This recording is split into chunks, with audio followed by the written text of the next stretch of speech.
Imagine करो एक ऐसी दुनिया जहां तुम्हें किसी का डर नहीं, ना लोग क्या कहेंगे, ना रिजेक्शन का दर्द, ना फेलियर का रिग्रेट। तुम सामने खड़े हो सब कुछ तोड़ने के लिए, बिकॉज तुम अब वो इंसान नहीं रहे जो डर के आगे रुका करता था। तुम अब फियरलेस हो, लेकिन फियरलेस बनना कोई मोटिवेशनल कोट नहीं है। ये एक डार्क प्रोसेस है जहाँ इमोशंस को मारना पड़ता है और अपनी माइंड को रीप्रोग्राम करना पड़ता है। तो आज मैं तुम्हें वो सीक्रेट बताने वाला हूँ जो दुनिया तुमसे छुपा रही है। Chapter 1, fear is not real, it's a script. सोच के देखो, तुम्हारा दिमाग तुम्हारे खिलाफ काम करता है। हाँ, तुम्हारा अपना माइंड ही जो तुम्हें डर दिलाता है। फियर एक इल्यूजन है, एक मेंटल स्क्रिप्ट जो तुम्हें बचपन से रिपीट करवाया गया है। अगर फेल हुए तो लोग क्या कहेंगे, ज़्यादा बोल दिया तो लोग जज करेंगे, अकेले रह गए तो क्या होगा। ये सब तुमने नहीं बनाया, ये सब तुम्हारे अंदर भरा गया है। स्कूल, सोसाइटी, पेरेंट्स, रिलीजन, सब ने तुम्हें टेम करने के लिए फियर का यूज़ किया। तुम्हारे अंदर का रियल पावर डर के नीचे दबा हुआ है। तुम पावरफुल तो हो, लेकिन कंडीशन हो चुके हो। वो पोटेंशियल पावर जो तुम में ऑलरेडी है वो डर के सामने हार जाता है। और यही फियर का असली ट्रैप है। वो तुम्हें लगता है कि तुम्हें प्रोटेक्ट कर रहा है, लेकिन असल में वो तुम्हें कमज़ोर बना रहा है। जो इंसान डर से भागता है वह इंसान लाइफ से भी भागता है। तुम कभी भी फियरलेस नहीं बन सकते जब तक तुम फियर के अगेंस्ट खुद खड़े नहीं होते। वो मोमेंट जब तुम्हारा हार्ट रेस करे, हाथ कांपने लगे, गला सूखने लगे और तुम फिर भी एक्शन लो, दैट्स व्हेन फियर ब्रेक्स। वही मोमेंट है जहां तुम सेव करते हो अपने नए वर्जन को। लोग बोलते हैं ये मत कर, रिस्क है। मैं कहता हूँ वही कर जिसमें रिस्क है, क्योंकि रिस्क है तो इश्क है। हर बार जब तुम डर के अगेंस्ट जाते हो, तुम नॉर्मल से हट के डेंजरस बनते हो।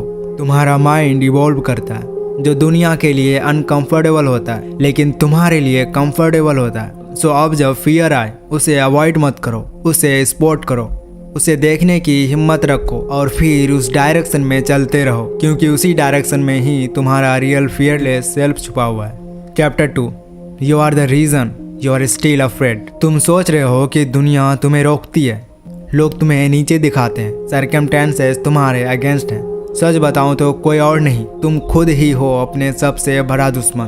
तुम्हारे अंदर एक वर्जन है जो हर बार एक्सक्यूज बनाता है, जो बोलता है अभी टाइम नहीं है, मैं रेडी नहीं हूँ, मैं अकेले कैसे करूँगा। लेकिन रियलिटी क्या है, तुम रेडी हो, लेकिन तुम कंफर्ट जोन के एडिक्ट बन चुके हो। फियरलेस बनना चाहते हो, लेकिन कंफर्ट जोन से निकलने का नाम नहीं ले रहे हो।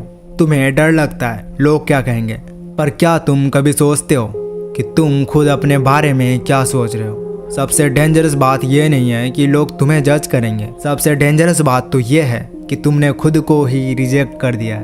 अपने आप को अंडरएस्टिमेट करना, अपने ड्रीम्स को डिले करना, अपने पेन को इग्नोर करना, ये सब तुम्हारे अंदर का बैटरियाल है। तुम दूसरों की बातें इग्नोर करना सीख जाओगे, लेकिन जब तक तुम अंदर की आवाज़ को इग्नोर करते रहोगे तुम कभी भी फियरलेस नहीं बन सकते। तुम्हें लगता है कि तुम्हें मोटिवेशन चाहिए, नहीं, तुम्हें सिर्फ एक काम करना है, अपने आप से सच बोलना शुरू करो। मान लो कि डर तुम्हारा है, और मान लो कि सिर्फ तुम ही हो जो इस डर को ख़त्म कर सकता है। अपने माइंड से भागना बंद करो, उसे मिरर की तरह देखो। हर फियर को एक बाय प्रोडक्ट समझो जो तुम्हारे डिले, डेनियल और एक्सक्यूजेस से पैदा हुआ है। जब तक तुम अपने आप के खिलाफ खड़े नहीं होते तब तक दुनिया तुम्हें कभी सीरियस नहीं लेगी। फियर तुम्हारा दुश्मन नहीं है, वो एक अलार्म सिस्टम है जो तुमसे कह रहा है वेक अप, एक्ट नाउ और रिग्रेट फॉरएवर। अब फैसला तुम्हारा है। Chapter 3, kindness is killing your power. तुम सोच रहे हो कि मैं अच्छा इंसान हूँ, सबके साथ पोलाइट हूँ, सब खुश रहे, लेकिन क्या सच में तुम्हें लगता है ये दुनिया तुम्हारी नाइसनेस की रेस्पेक्ट करती है? नहीं, दुनिया तुम्हारी नाइसनेस का यूज़ करती है। तुम्हारा पोलाइट रहना, तुम्हारा हर बार हाँ कहना, तुम्हारा दूसरों की नीड को पहले रखना, यह सब सोसाइटी के लिए कन्वीनियंट है, लेकिन तुम्हारे लिए सेल्फ डिस्ट्रक्शन। तुम्हें लगता है कि तुम अगर सबके साथ अच्छा बनोगे तो सब तुम्हें पसंद करेंगे, लेकिन असल में यह दुनिया एडमायरेशन नहीं करती। ये दुनिया बाउंड्रीज और डोमिनेंस को रेस्पेक्ट करती है। तुम्हें अगर फियरलेस बनना है तो सबसे पहले अपने अंदर के नाइस गाय को मारना पड़ेगा, उस वर्जन को जो हर बार अपनी फीलिंग्स दबा लेता है, जो क्लियरली नो नहीं बोल पाता, जो दूसरों के लिए अपनी वैल्यूज कंप्रोमाइज करती है। तुम्हारी काइंडनेस तभी तक वैल्यूबल है जब वो तुम्हारी चॉइस हो, ना कि कंपल्सन। जब तुम किसी को रेस्पेक्ट दोगे तो इसलिए नहीं क्योंकि तुम वीक हो, बल्कि इसलिए क्योंकि तुम पावरफुल हो और उस रेस्पेक्ट का वैल्यू समझते हो।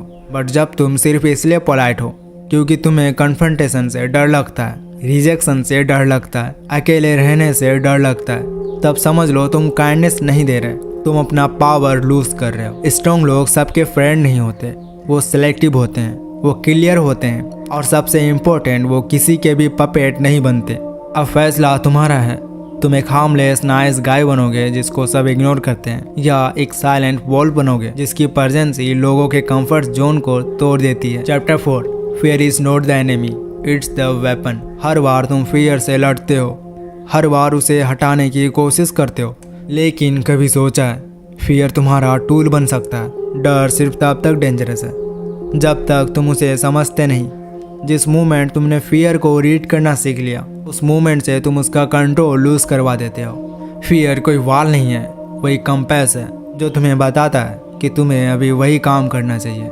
जिससे तुम्हें सबसे ज़्यादा डर लगता है। पब्लिक स्पीकिंग का डर, माइक उठाओ। रिजेक्शन का डर, सच बोल दो। लोगों का ओपिनियन इग्नोर कर दो, क्योंकि जब तुम फियर के अगेंस्ट जाते हो तुम एक सुपर नेचुरल कॉन्फिडेंस जनरेट करते हो, और जब तुम बार बार ये करने लगते हो तो फियर तुम्हारे लिए फ्यूल बन जाता है। जब दुनिया तुम्हें देख के सोचती है ये बंदा किसी चीज़ से नहीं डरता, उसी मोमेंट में तुम गेम जीत चुके हो। तुम्हारा फियर सिर्फ तुम्हारा नहीं है, वो एक सिग्नल है जो तुम दूसरों के लिए भी छोड़ सकते हो। जब तुम किसी भी प्रेशर में काम रहते हो, जब सब घबरा रहे हो और तुम फोकस्ड हो, जब तुम किसी पावरफुल इंसान के सामने भी कॉन्फिडेंट खड़े हो, तब तुम्हारा साइलेंस भी एक इंटिमिडेशन सिग्नल बन जाता है। वो लोग जो तुम्हें कंट्रोल करना चाहते हैं वो अब तुमसे बच के चलने लगते हैं। फियर तुम्हारा वीकनेस नहीं था, तुम्हारा अनटैप्ड सुपर पावर था, बस तुमने उसे गलत एंगल से देखा है। अब उसे यूज़ करो, as a reminder, as a trigger, as a weapon. Chapter 5, becoming untouchable. Fearless बनना एक जर्नी है, लेकिन अनटचेबल बनना वो एक ट्रांसफॉर्मेशन है। जब तुम्हें लोग समझना छोड़ देते हैं और तुम खुद को समझने लगते हो, तब तुम डेंजरस जोन में एंटर करते हो। तुम्हारा माइंड सेट अब रिएक्ट नहीं करता, ऑब्जर्व करता है। तुम्हारा फोकस अब इम्प्रेस करने पे नहीं, डोमिनेट करने पे है। तुम्हारे इमोशंस अब शेयर नहीं होते, कंट्रोल किए जाते हैं। जब लोग तुम्हारे एक्शंस को प्रिडिक्ट नहीं कर पाते, तब तुम मिस्ट्री बन जाते हो, एंड मिस्ट्री इज पावर। दुनिया फेक लोगों से भरी है जो स्माइल करते हैं पर अंदर से टूट चुके हैं, जो मोटिवेशन दिखाते हैं पर अंदर से खाली हैं। लेकिन जब तुम अनटचेबल बन जाते हो तो तुम ना स्माइल करते हो ना कंप्लेन करते हो, बस मूव करते हो इन साइलेंस। कोई तुम्हारा मूड कंट्रोल नहीं कर सकता, कोई तुम्हारा टाइम बर्बाद नहीं कर सकता, कोई तुम्हारी एनर्जी चुरा नहीं सकता। तुम डिस्टर्ब नहीं होते हो, तुम डिसअपेयर हो जाते हो। तुम प्रूव नहीं करते, तुम परफॉर्म करते हो। तुम रिवेंज नहीं लेते, तुम लेवल अप करते हो। ये दुनिया सिर्फ 2 टाइप के लोगों को याद रखती है, एंटरटेनर्स और डिसरप्टर्स। और तुम डिसरप्टर हो।